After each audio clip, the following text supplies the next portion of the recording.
Yo, what is going on, guys? It's your boy Johnny 5 here with a brand new video, and today I'm going to talk about recruiters. The reason I'm bringing that topic up is so I can correct some mistakes that I have made so other people will not make them when first going into the office and talking to a recruiter. First things first, you're going to want to do your research firsthand before you actually go into the office or even talk to a recruiter.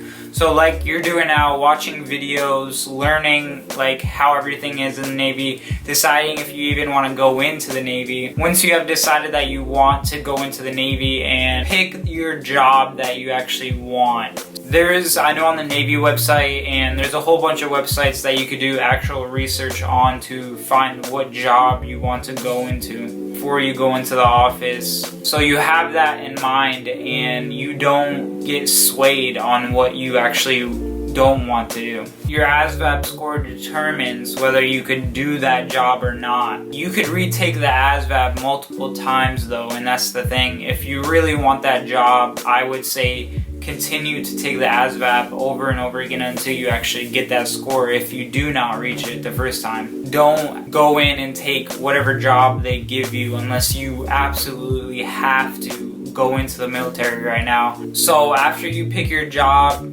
if you can figure out what ASVAB score you need beforehand, I know there may be some websites that you can find the correct ASVAB score, but it may change from time to time. I know the recruiter will have to give you the exact score that you need for that job. If you tell them, kind of go in there confident and know what you want beforehand, so that the recruiter knows you're not messing around and he knows you did your research and he knows that you know certain things. It will probably take you more serious if you already know everything you want to do. And you may have to say, well, if I don't get this job, I'm not going in the military, I'm not signing any papers, I'll go to a different branch. You may have to say something like that to get the job that you want. But after that is done, then take your ASVAB, get that score, so that is set in place. Now anything else that the recruiter tells you can be true or false depending on if they're trying to sell you on getting into the military.